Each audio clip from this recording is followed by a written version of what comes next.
Hello, this is Ali, welcoming you to the 2206th edition of the Enfield Talking newspaper, Dateline, 23rd of September 2019. The readers this week are Danny, John and Ali, with Peter on the controls. The editor was Philip, and the production and distribution team is Jean and Lindsay.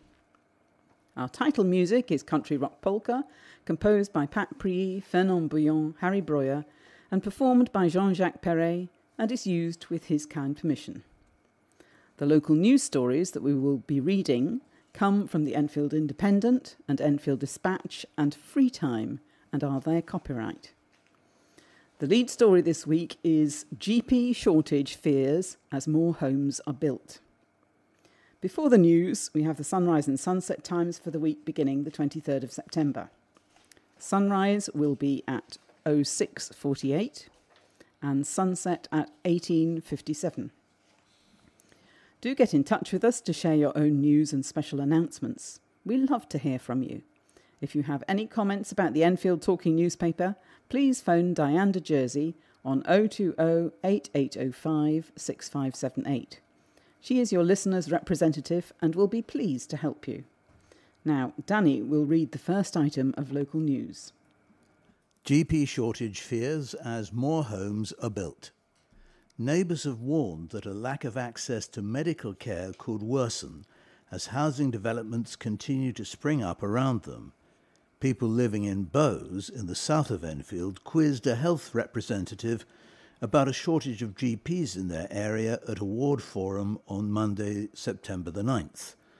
The meeting was attended by Fazila Ahmed of Health Watch Enfield, an organisation set up to listen to the views of the public and provide feedback to health and care providers.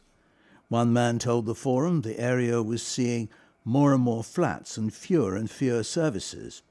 He said, "There are fewer surgeries than we had before the flats were built. There are more flats being built around this part of the borough and we don't have the facilities to cover it." Ms. Ahmed said the NHS was trying to recruit GPs from other countries due to a shortage of workers in London. She added, more GPs are retiring and seem to be leaving at the same time. What is happening is there are no GPs to replace them, so sometimes patients have to go to their next-door GP, but they may not be next door. Housing Association Notting Hill Genesis has been in talks with Enfield Clinical Commissioning Group and the council about the potential for a community facility on land at the corner of Green Lanes. An agreement has not yet been reached, but the Housing Association aims to continue these discussions. Councillor Brett said there was a huge need for GPs in the area and suggested meeting with the new North Central London Joint Commissioning Committee to discuss the situation. Ms. Ahmed added health officials were trying to ease the pressure on GPs by directing people with less serious conditions to pharmacists and the 911 service. She added the public was also being encouraged to see using accident and emergency units as a last resort. Ms. Ahmed said, "I think there is something about all of us trying to be more responsible in terms of how we access services." NHS figures published last year revealed that in October nearly 1 in 5 patients had to wait at least 15 days to see a GP in England.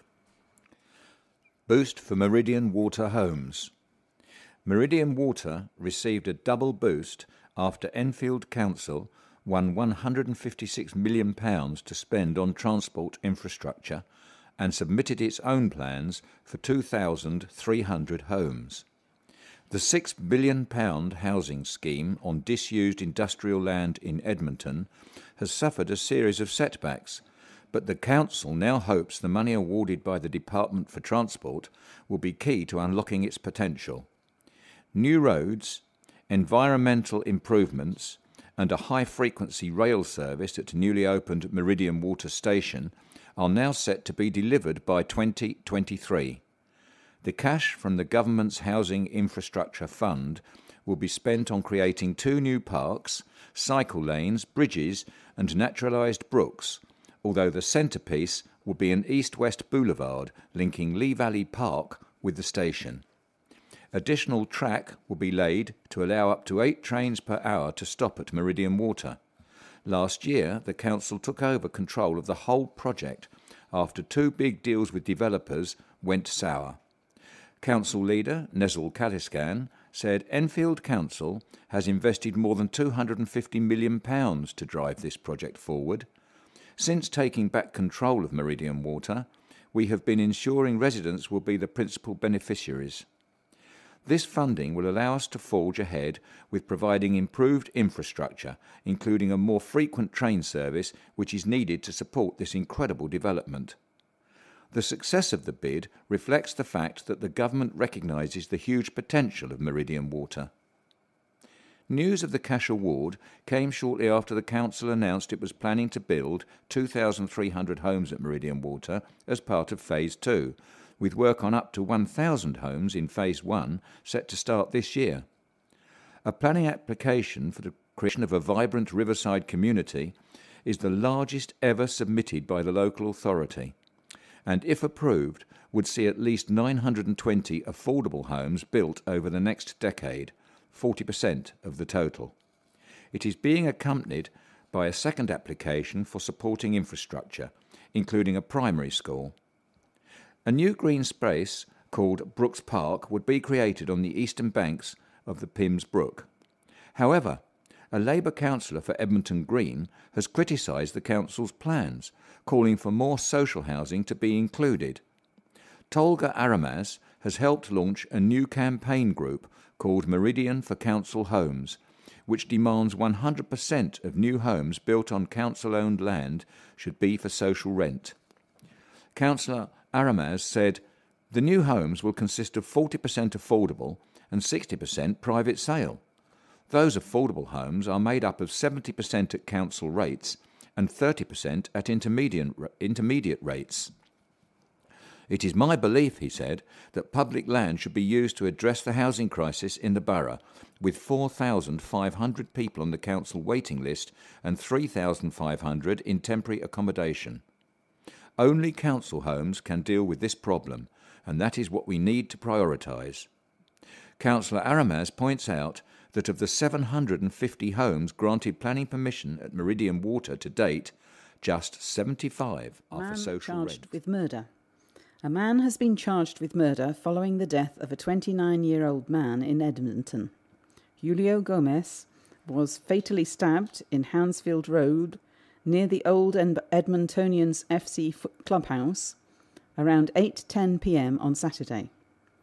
Lucas Siemienovich, 39, of Croyland Road, Edmonton, was charged with murder and possessing an offensive weapon in a public place in the early hours of Tuesday, September the 17th.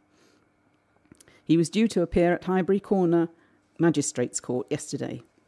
Detective Chief Inspector Paul Considine, who is leading the investigation, said, "We continue to appeal for information following Julio's death and need anyone who was present at an event at the old Edmontonians FC clubhouse that evening to come forward. The incident is not believed to be connected to the event or the clubhouse, but would have been seen by a number of people. Anyone who witnessed the incident is asked to call the police incident room on 020 8345 3865, quoting reference Operation Matisel."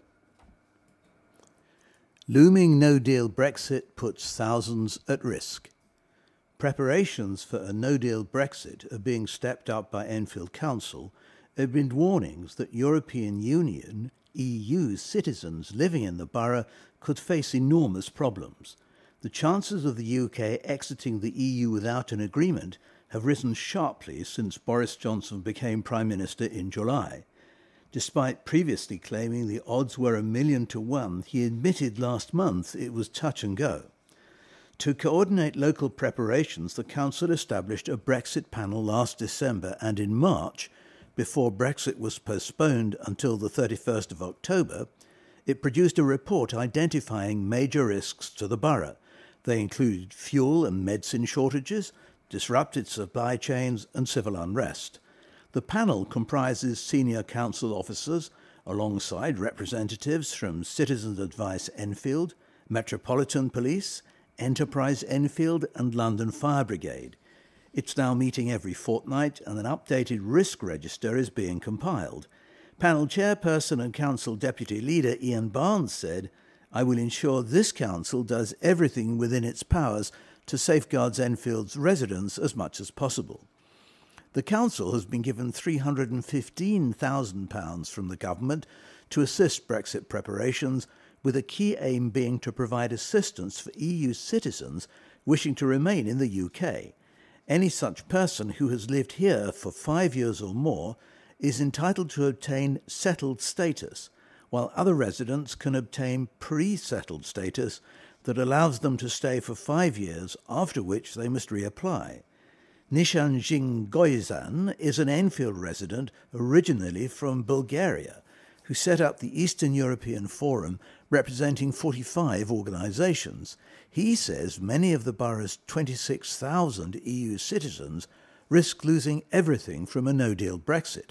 There is no legal framework to protect EU citizens after a no-deal Brexit, especially those who don't get settled status, Nishan told the Dispatch.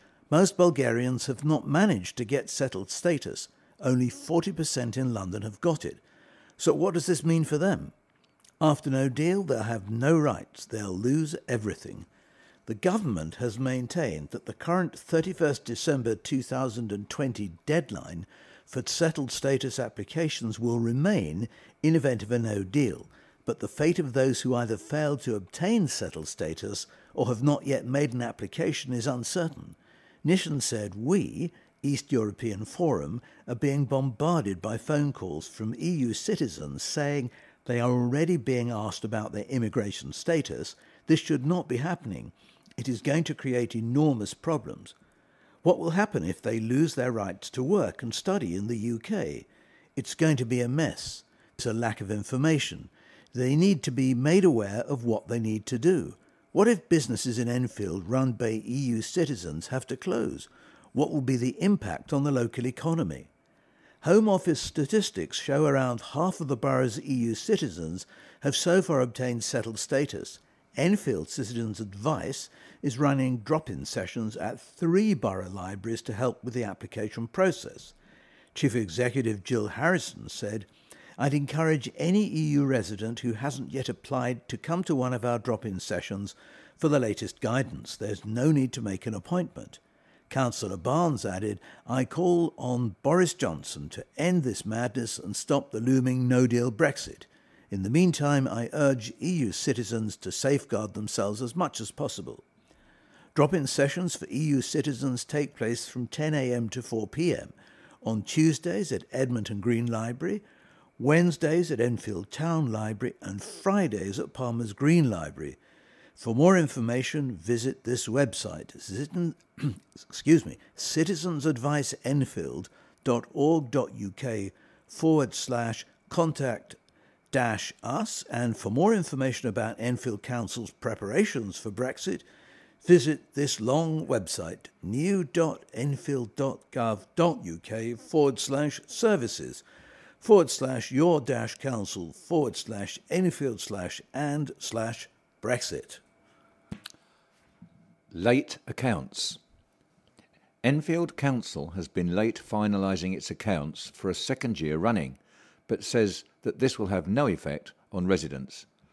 The council's group account was submitted late, and there were also some mistakes on a summary of the incomings and outgoings, which meant it had to be resubmitted. The Conservative group's shadow cabinet member for finance, Lee David Sanders, said, "The fact that the council's company's accounts were late is alarming. The council needs to top up its game on something as important as this." The council blamed an early deadline.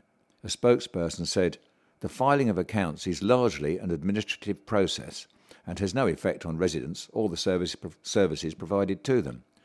Local authorities nationally have been working to a much tighter deadline of the 31st of July compared to the 30th of September in the past, and the council is reviewing its overall approach to ensure the deadline is met." Mayor recognised as Greater Londoner. Enfield's mayor has been selected to appear in BBC London's series Greater Londoner, which celebrates people in the capital who do great things for their community. Mayor of Enfield, Councillor Kate Annaloo, has been recognised for her work, serving as an NHS midwife for 40 years and delivering more than 1,000 babies, supporting several charities personally and as the mayor, and being a mentor through her work to promote black and ethnic minority women and single mothers to succeed. Councillor Anna Lou is serving a second term as the mayor of Enfield. This year, her charitable causes include sickle cell and thalassemia, dementia care, the Children's Society, Lefkara Association in Enfield, Nightingale Cancer Support Centre, Zebras Children and Adults Charity, Enfield Carers Centre, Over 50s Forum, Stroke Action, and Capel Manor Enriching Programme for youth clubs and groups. Councillor Annalou said, "It has been a privilege to serve the people of Enfield, and while I am proud of all that I have achieved, I feel there is still much to do, particularly with my chosen charities to educate young people, help deal with violent youth crime, and to help vulnerable women. So my work will continue. I would also like to convey my excitement this year at having launched the roles of young mayor and deputy young mayor. They have already proved to be hugely enthusiastic and are doing some wonderful work in Enfield. It has been an honour to work with them." On Sunday, September the 29th, the Mayor of Enfield is hosting her annual Fun Run, featuring 10k, 3k and for the first time 5k distances. The runs take place through Enfield's historic 40 Hall estate. For more information, visit activeenfield.co.uk. Credit is due. The number of people receiving Universal Credit, UC, in Enfield is the 5th highest in London. Latest government figures show more than 16,000 people in the borough are now registered for the controversial new all-in-one benefit payments. UC was first introduced to Enfield in 2017, and with it now available in all job centres, the number of claimants is continuing to rise. For more information about Universal Credit, go to understandinguniversalcredit.gov.uk. Grenfell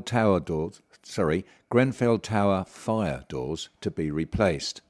Doors failed safety tests following tragedy. Fire doors that failed safety tests carried out in the wake of the Grenfell Tower disaster will be replaced at a housing estate owned by Haringey Council. Doors made by Mance Master Doors were found at the Sandlings estate in Wood Green during checks carried out last year by the council's housing arm, Homes for Haringey. These doors, which were also installed in Grenfell Tower at the time of the tragic blaze in 2017, were found to resist fire for only half of the 30-minute minimum required by building regulations guidance. Will now be replaced with solid timber doors that passed fire safety tests carried out by the government, the results of which were announced in July this year. According to the council, the Sandlings is the only block it owns that is fitted with Mance Master Doors. Other types of door are currently under review. Fire safety work due to take place at the Sandlings, which includes replacing the doors, will cost the authority an extra £616,000. Some of the cost could eventually be recovered from the manufacturers of the unsafe doors, or additional government funding for fire safety measures. At a Cabinet meeting on Tuesday, September the 10th, Chris Liffin, Executive Director for Property Services at Homes for Haringey, said the solid timber doors would be ordered immediately and delivered by the end of October. He added the last Mance Master Doors would likely be replaced in December. The safety measures were unanimously approved. Inspiring improvements at mental health unit. Doctor says results achieved are staggering. A mental health unit is dramatically reducing the use of harsh, restrictive practices with inspiring practice changes. Restrictive practices, including the use of physical restraint, seclusion and rapid tranquilization, has been dramatically reduced by 80% at Juniper Ward in Chase Farm Hospital, Enfield. The Mental Health Ward, which is part of the Barnet, Enfield and Haringey Mental Health Trust, has seen massive improvements in the cuts of restrictive practices since following an improvement programme led by the Royal College of Psychiatrists. While the ward is currently 9 months into the 18 months of the Reducing Restrictive Practices programme, there has been an impressive improvement in the treatment of patients. The programme uses a system called Quality Improvement, encouraging staff and parents to share and test new ideas on how to reduce the use of restrictive practices, and introducing patient barometers to help staff understand what makes a service user's day better or worse. Dr. Amar Shah, the national lead for the Mental Health Safety Improvement Programme, said, "The results achieved by Juniper Ward so early in the programme are staggering and shows what can be done when staff and service users come together to test out their ideas to improve care." Quality improvement gives staff and service users the freedom and opportunity to develop new ideas, test these out, and measure progress in real time. While we are only halfway through the programme, we are seeing improvements such as these in many of our participating wards. This is truly inspiring, as restrictive practice is a complex topic where we've struggled to see improvement through other approaches. On average, the monthly use of restrictive practices at Jupiter Ward has fallen from 15 at the start of the programme to 3. Quality improvement has been used nationally in England for mental health, with almost half of England's mental health trusts taking part. NHS data shows there were 99,609 recorded cases of restraint in England in 2017 to 18, including 10,881 instances of people being held in the prone position and 52,498 other types of physical restraint. Patients were kept in seclusion rooms on 8,805 occasions and tranquilised 8,718 times. The Reducing Restrictive Practices programme, which launched in November 2018 and concludes in March 2020, aims to reduce the use of restrictive practices by 1/3 in 41 wards across 25 mental health trusts. Council forced to debate bin changes. Residents opposed to the introduction of fortnightly bin collections in Enfield have successfully forced the council to schedule a debate on the issue. Earlier this year, a petition against the waste service changes was signed by more than 6,000 people, but was rejected by Enfield Council on a technicality, as the authority claimed not all signatories were local residents. Undeterred, a campaigner launched a second petition, this time via the council's official e-petition system. Although it has not yet gained as many signatures as the original petition, it has passed the threshold required to force councillors to debate the issue. Under council rules, if a petition is signed by more than 1% of the population, deemed to be 3,124 people, it must be debated at a full council meeting. The council is planning to make both general waste and dry recycling bin collections fortnightly, charge £65 a year for garden waste collections, as well as introduce a weekly food waste collection. The changes are projected to save £2 million, while an extra £500,000 will also be spent on street cleaning. Palmer's Green resident Seraphim Leonidas launched the second petition against the bin changes. He said, "My hope and that of many who supported this campaign is to get the council to revisit this dastardly scheme and reverse it. I can visualise more waste on our streets, more fly tipping, and I may go so far as to suggest there will be bin wars." The new food waste service is due to start in November, while the fortnightly collections will start sometime next year. This autumn, the council is running a public information campaign to communicate the changes to residents, which includes hosting a series of events around the borough where people can ask questions of its waste services team.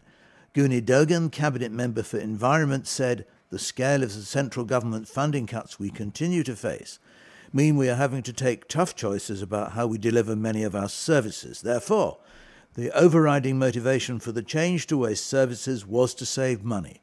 However, we have viewed this as an opportunity to see what we can do to not only save money, but redesign our services so they are fit for the future and drive up environmental standards and recycling levels across the borough.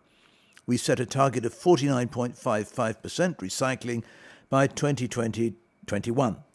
Waste minimisation, education and behaviour change programmes will strengthen the success of the changes to our bin services, providing residents with the tools and information to make informed choices about what they throw away. Vicious sex offender jailed for 5 years. A sex offender with a deep-seated hatred towards women has been jailed for a pair of attacks. Mentas Noah Cheroux, aged 29, of Winchelsea Road, Tottenham, carried out both attacks within minutes of each other earlier this year. Both his victims were walking along or near Philip Lane, Tottenham, on Thursday, April the 4th. Cheroux was sentenced at Wood Green Crown Court on Wednesday, September the 11th, to 5 years and 8 months behind bars. He had been convicted at Highbury Corner Magistrates Court on June the 27th after pleading guilty to 2 counts of sexual assault and possession of cannabis. At about 10:20 a.m, a 20-year-old woman was walking along Philip Lane before turning left into Clyde Road. She then noticed a man running behind her. Although she thought this was unusual, she believed he was running for cover as it was raining. Moments later, he approached her from behind, sexually assaulted her, and then swore at her. Cheroux punched her around 5 times before the victim managed to run away. The incident was witnessed by a driver, who chased Cheroux, filming him with a mobile phone as he escaped along Clyde Road. The 20-year-old victim sustained injuries that required hospital treatment.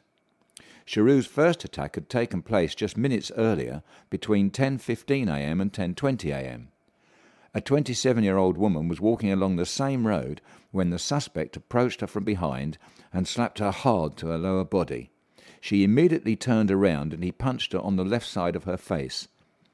Police launched a campaign to try to locate the sex offender. Coincidentally, on May the 3rd, the member of the public who had filmed the attacker was walking along Winchelsea Road when he noticed the same man enter an address. He dialed 999 and officers attended immediately. Cheroux was found inside and was arrested. A search of his flat revealed the exact clothing and sports racket that he was seen with in the mobile phone footage. The 2 victims identified him. After being faced with the overwhelming evidence and not being able to provide an alibi, Cheroux pleaded guilty on the first day of his trial. He was given a custodial sentence of 2 years and 8 months, plus a 3-year extended licence, giving a total sentence of 5 years and 8 months. He was also ordered to sign the Sex Offenders Register for life. Detective Inspector Paul Ridley from North Area Criminal Investigation Department, and who led the investigation, said, "It was clear from the outset that we were seeking a vicious and sinister individual. Cheroux has a deep-seated hatred Disabled to be towards able women." to ask for their own parking bays. Disabled people in Haringey will be able to apply for their own dedicated parking bays from the beginning of next year. The move aims to put an end to a situation that has left disabled residents unable to park in their own spaces, sometimes for hours at a time, because the bays have been taken up by other drivers with disabilities. Up to now, people in the borough have had access to standard disabled parking bays that are installed by Haringey Council free of charge. But these bays can be parked in by anyone from in or out of the borough who holds a blue badge, a parking permit issued to people with severe mobility problems. This means many people who applied for disabled bays have been left struggling to park near their homes and workplaces. It can be a particularly big problem close to shopping districts and transport hubs, where there is a high demand for parking spaces. Councillor Seema Chandwani, Labour, Cabinet Member for Neighbourhoods, told a Cabinet meeting on Tuesday, September the 10th, that this had led to a lot of stress and anxiety for people who found someone else parked in their bay. Councillor Chandwani said, "We have had disabled residents who have been trapped in their vehicles, sometimes for hours, waiting for an accessible space. That is hours at a time without access to a toilet, to their medication or to food and drink. We took too long to hear what people with disabilities had to say. Tonight is the first step to rectifying some of those problems with our policy based on what disabled residents have asked for. The changes mean people will be able to apply for a parking bay near their homes or workplaces that only they are allowed to use. If another blue badge holder parks in that bay, they will be issued with a parking ticket. The council will change the eligibility criteria for disabled bays so people with hidden disabilities, such as autism and dementia, can apply. Disabled people who do not claim benefits will also be able to apply for a dedicated bay. Finally, an appeals process will be set up so people who have had an application for a disabled bay rejected can have the decision reviewed and possibly overturned. The new scheme, which will be launched in January, will apply to all new applications for disabled bays. People with existing bays can have them converted to dedicated bays by lodging an application with the council. Haringey Council's cabinet members agreed the changes unanimously. MP to stand down at next election. An MP has said she will stand down at the next general election. Enfield North MP Joan Ryan, who had been a whip and a junior minister, lost her seat in 2010 after the MP's expenses scandal, but won it back in 2015. A critic of Jeremy Corbyn, she lost a motion of no confidence by her constituency party in 2018 and defected from Labour to join the independent group earlier this year.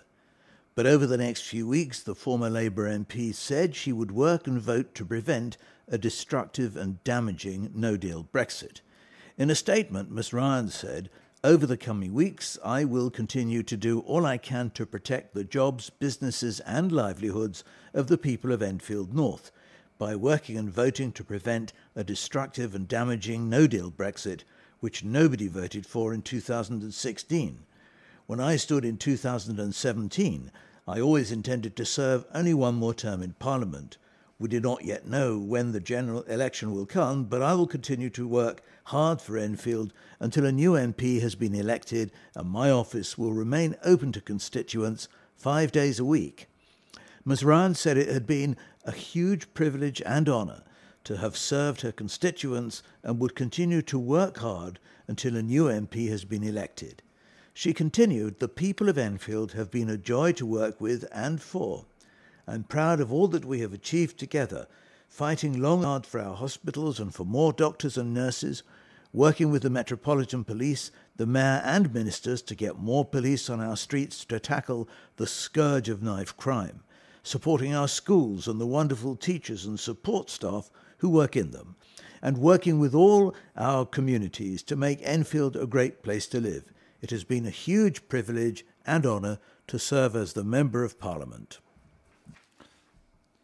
Police called to KFC after stabbing.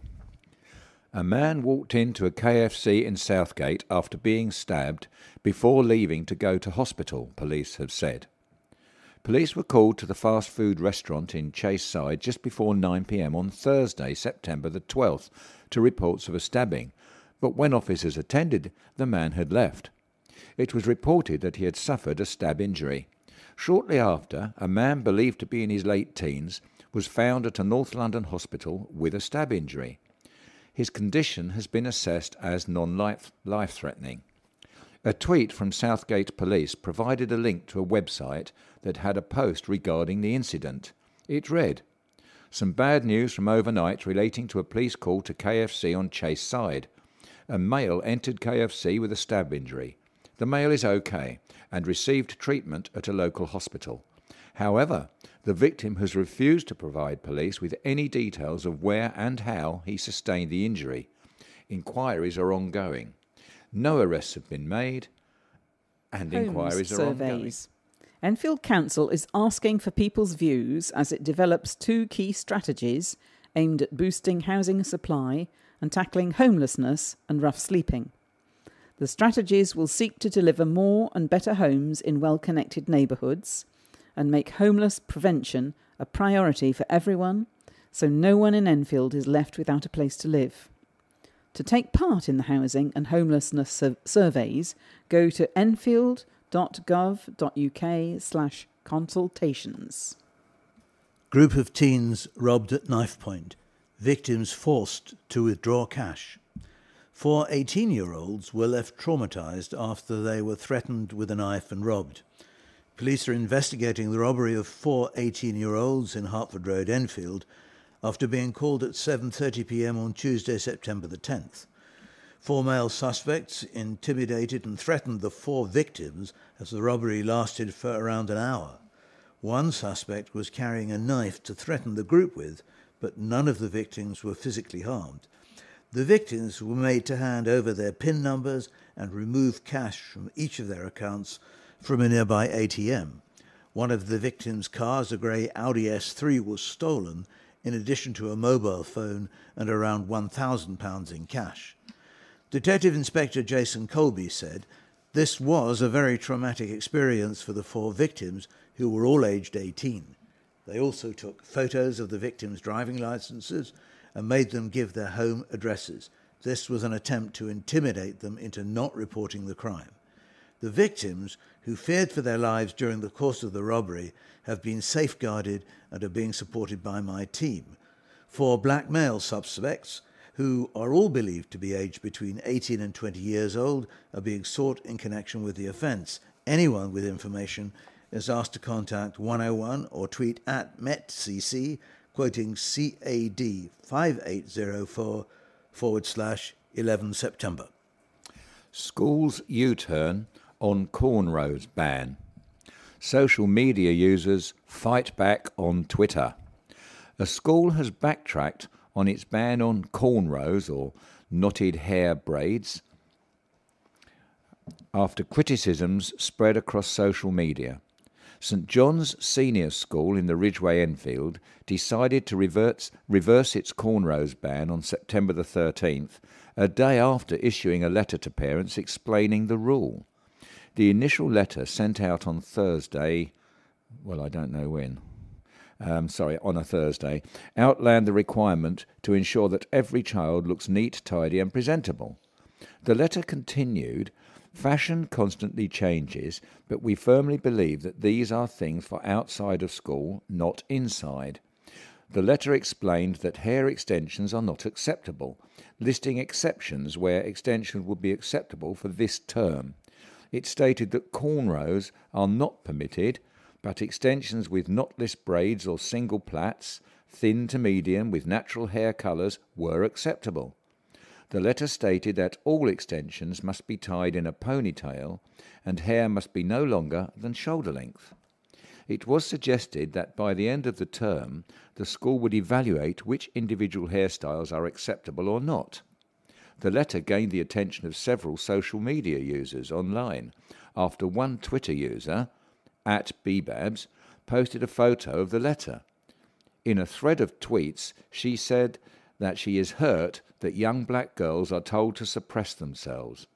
The next day, the school released a statement saying the approach reflected in our letter was to be on a trial basis. However, in light of concerns raised by a number of parents and pupils following receipt, we appreciate that, while we believe it is appropriate to place a restriction on hair length, our proposals would be unduly restrictive on the styles girls may wish to adopt.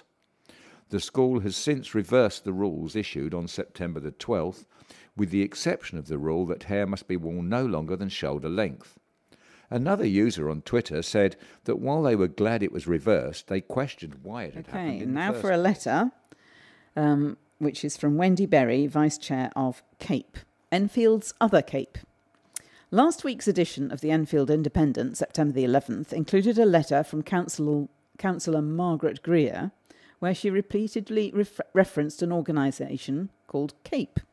She did not state that this was the Community Action Partnership in Enfield, an organisation which engages with the police to support their work in local neighbourhoods. In order to avoid any confusion, I should like to point out that Enfield also has another organisation called CAPE. This organisation is Carers and Parents of Adults with Learning Disabilities in Enfield.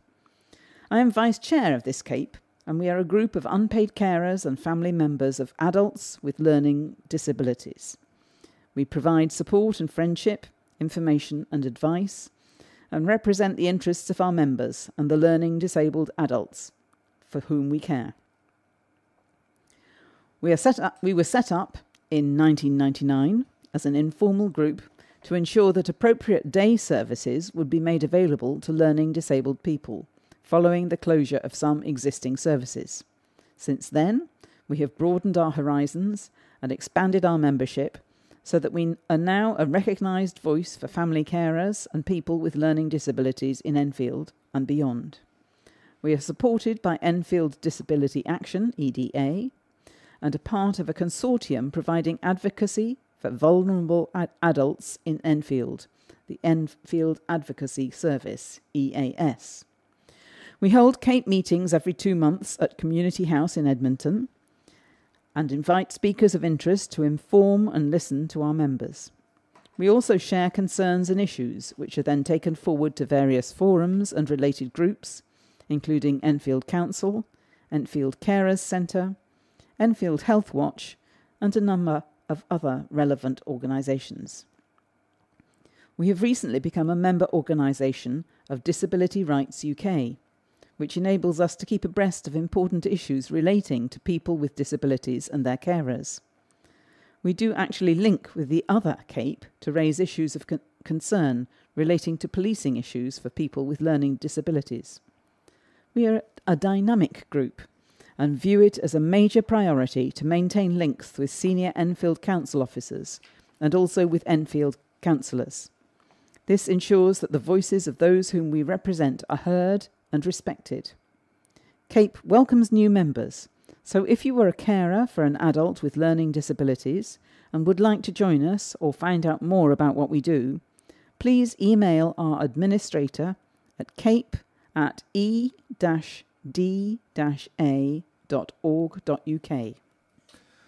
And I have an impassioned open letter to the Mayor of London from Colin Lee Owen, who is the founder of 21K Digital, and it's under the heading Tackling Knife Crime. Dear Mayor Khan, I am sick and tired of coming across knife crime incidents in Edmonton. I went jogging yesterday morning and 2 friendly police officers informed me there had been a murder and I couldn't have access to where I was going to do my Sunday morning exercise. During the past 2 years, I have been banging my head against the Greater London Authority and Enfield Council doors, begging those that are responsible in tackling the spate of knife crimes that is taking place in Edmonton. However, I am very disappointed that no one from the GLA or Enfield Council can provide me with the assurance that they have an effective and realistic knife crime strategy in place to combat the appalling knife crimes that have been taking place in Edmonton. My 14-year-old son is traumatised, and I know of other families who are also living in fear for their children's safety. I had meetings with colleagues from GLA and Enfield Council who are responsible for creating an effective knife crime strategy in Edmonton. However, I am feeling despondent. This is mainly because there is no collaborative approach involving the local community to tackle knife crime in Edmonton. For example, the Mayor's Young Londoners Fund was distributed to mainstream organisations that have little knowledge of the local community needs or links with grassroots community organisations and representatives. Therefore, those mainstream organisations who have received funding from the Mayor's Young Londoners Fund will not be effective in tackling knife crime in Edmonton until they develop closer links with the grassroots community representatives like myself, who have worked and lived in Edmonton and have a wealth of knowledge of the area and the needs of the local community. I also have an excellent track record in assisting long-term unemployed young people who are not in mainstream education or training to receive the support that they need to build their confidence, achieve their first vocational qualification, and assist them to enter further education or gain employment. However, I am afraid that unless we have a holistic social mobility plan in place to tackle the social and economic deprivation that disadvantaged young people living in Edmonton are experiencing, we are not going to solve the chronic knife crime that is taking place in Edmonton, and more needs to be done to get our young people off the streets and into training and apprenticeships. the Mayor's Young Londoners Fund needs to address the socio-economic deprivation by targeting long-term unemployed young people who are not in mainstream education or training. In 2014, 50% of black young people aged 16 to 24 years were unemployed, and I felt there was an urgent need to help those young people, or they could become vulnerable, becoming involved in gang-related criminal activities. I had a number of keynote speakers from Enfield Council, apprenticeship employers and Black Training and Enterprise Group. We were very impressed with the employability program that Black Training and Enterprise Group are delivering to assist disadvantaged unemployed young people to gain construction skills and assist them to secure an apprenticeship. I found Black Training and Enterprise Group has an excellent track record of reaching out to young people that mainstream education and training providers are unable to engage with. Therefore, I would like to request a meeting with you to discuss and explore how Edmonton mainstream education and training providers, Enfield Behaviour Support Agency, that received funding from the Mayor's Young Londoners Fund, could work in collaboration with the local grassroots community-led organisations that have strong ties with the local community. Sampling the delights of Californian wine. This is an article by Gerard Richardson. A sweetheart is a bottle of wine. A wife is a wine bottle, so said Charles Baudelaire. Well, I don't know about you, but my central heating has already been on twice in September, and although I don't need much of an excuse to delve into the big heavy reds, 2 heating days is my current one. This is the time of year when I look for big, bold, smooth reds to accompany a log fire, an episode of NCIS, and my seasonal treat of cream crackers smothered with rum butter. In the run-up to the fat man's descent down the chimney, I plan to take a look at the various wine regions and explore the best they have to offer, and we're starting with an old favourite, California. The sunny state produces superb Pinot Noirs and many of the finest Merlots in the world, but it's their Zinfandels, Cabernet Sauvignon and Cabernet Franc that steal the show at this time of year, with the occasional Petit Syrah thrown in for good measure. Zinfandel is a strange one, to be honest, capable of producing some of the most awful wines known to man, i.e. blush Zinfandel, but at the other end of the spectrum they can be stunning. Big, broody, spicy wines with mulberry fruits and soft, juicy tannins. Cabernet Sauvignon, however, long ago became my true love. California winemakers have this almost zen-like ability to extract soft, almost rampant cassis flavours from the grape and wrap them up in lush, velvety tannins. It's the delights of Cabernet Franc and Petit Syrah this week, the Carnivore Zinfandel. True to its name, this one does well with a hearty steak or leg of lamb, but to be honest, it's equally gorgeous on its own. Lush aromas of dark cherries and blackcurrants with a juicy jam palate and a hint of toasty vanilla on the finish. Can be bought from Sainsbury's for £10. Frog's Leap Zinfandel is a big, bold zin with more than a nod to its Italian roots, with refreshing acidity. Mulberry fruits, hints of mocha, and more than a passing hint of oak on the finish. Possibly the world's first fine wine Zinfandel. From Berry Brothers and Rudd for £26. Artist's Drawing celebrates 50 years of iconic album. Tottenham-born pencil artist Kelvin Okafor closed his exhibition on Sunday after a highly successful week. The show at the Mall Galleries London drew huge crowds after Kelvin unveiled his detailed photo-like drawing of Beatles legend John Lennon to mark the upcoming 50th anniversary of the release of the Beatles' Abbey Road album.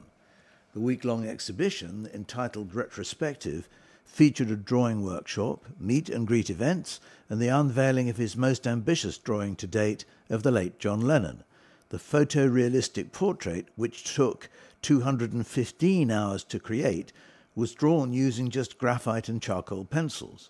Okafor looked to capture the essence of the legendary singer, songwriter and peace activist in his distinct style, which combines photorealism with a powerful emotive quality. Okafor will spend days analysing a photo, studying his subjects and watching their videos and interviews to immerse himself in their character, aiming to bring it to life in his portraits.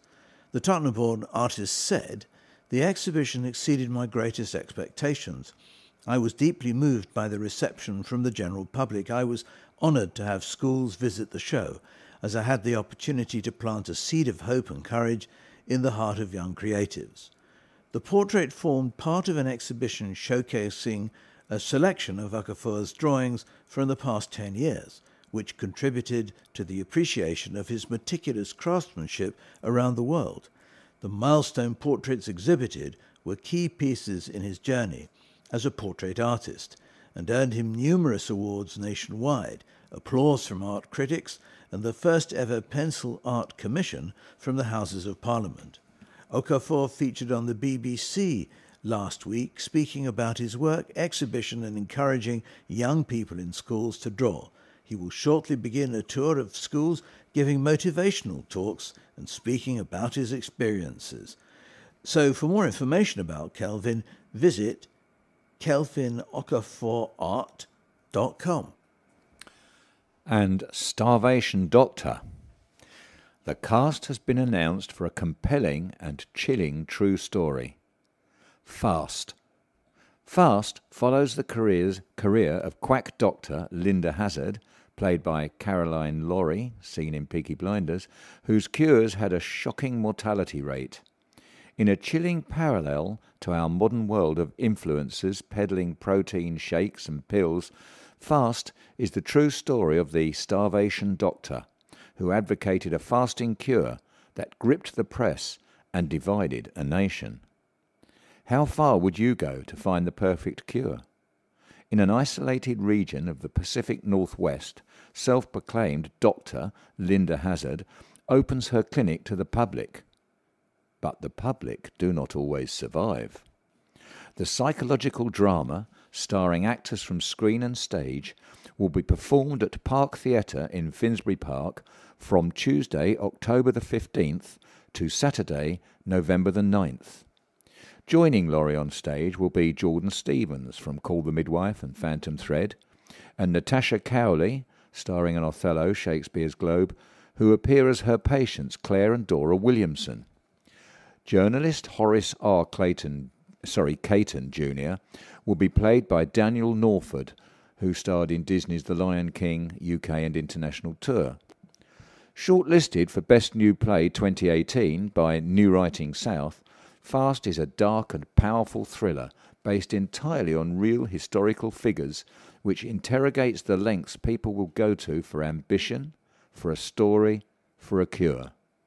When searching for a clean slate without discomfort, niggles or twinges, it can be easy to lose sight of the risks of extreme methodologies when they promise to be the miracle solution.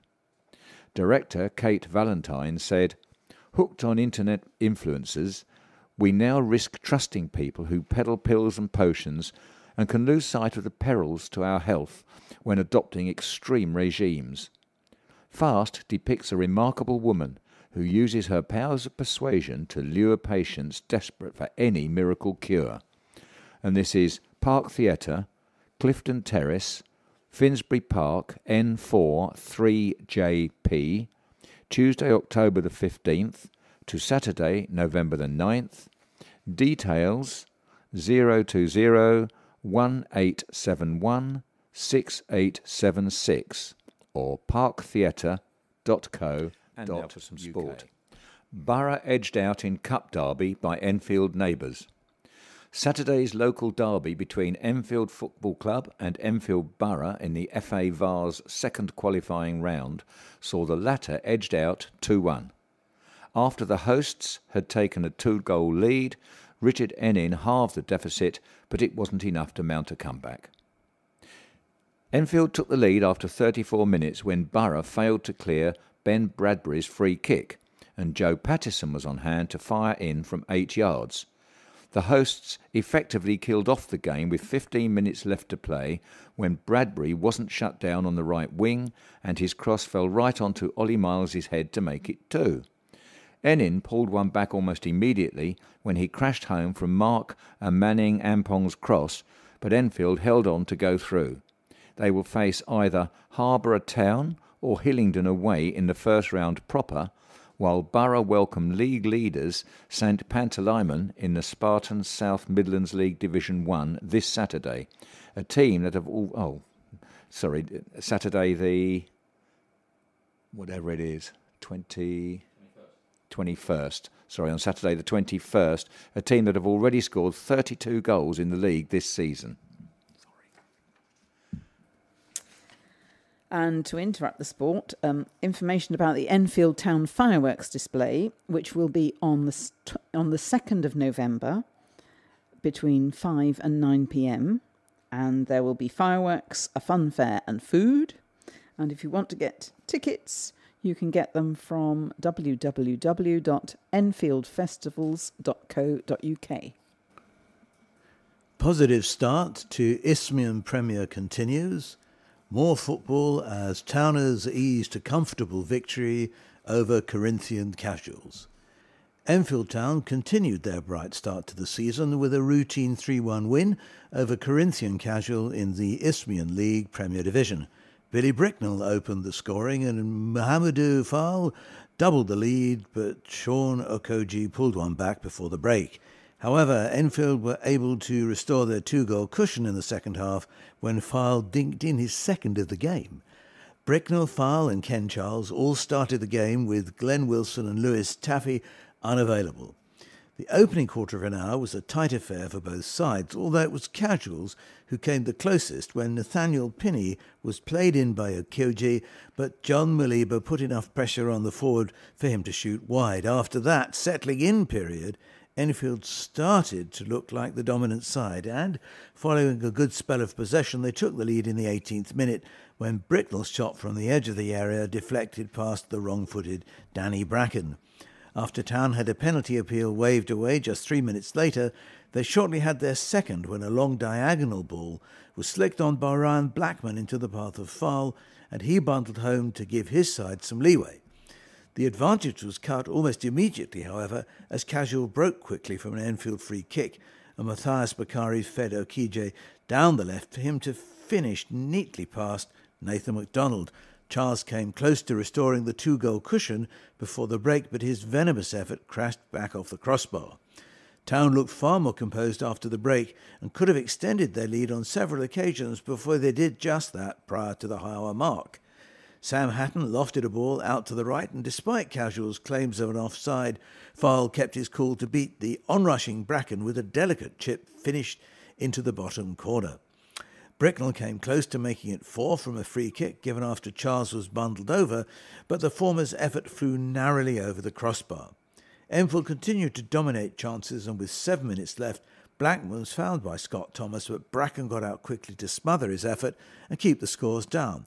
That proves to be the last real chance for Town in what was a comfortable win for them, moving the side up to 4th in the table with 4 wins from 7 games. Next up for Town is their hotly anticipated FA Cup second qualifying round tie with Braintree Town, who were in the National League last season before suffering relegation. Tie with Eynesbury set up. Salamis into Vars first round. New Salamis will host Eynesbury Rovers in the first round of the FA Vars after a comfortable 2-0 win over Tower Hamlets in the second qualifying round on Friday the 13th of September. Ernti Rappai curled in Salamis's opener in the first half, and that was added to in the second period by another bending finish, this time Josh Grantham. A strong start from Hamlets saw them smash a ball against the bar in the opening minutes, but the hosts took the lead when Sean Johnson's ball fell to Rappai to cut inside and finish. Salamis continued to dominate and deservedly doubled their lead midway through the second half when Grantham superbly curled around the defender. The first round match will take place on Saturday, October the 12th. But next up is a home game in the Spartan South Midlands League Division 1 against Hillingdon Borough next Wednesday, the 25th of September. We have reached the end of our programme for this week. Thank you for listening. So from the team of Danny, John, Ali and Peter on the controls, it's Cheerio. Please remember to turn over the address label in your postal packet, put the memory stick into the packet in a closed position and return it to us as soon as possible in readiness for the next edition. Don't forget you can call Diane de Jersey regarding any help you may require in connection with Enfield Talking Newspaper on 020 8805 6578. Coming up next, the latest news and information for the Greater London area from InfoSound. The Enfield Talking Newspaper will be with you again in 1 week's time.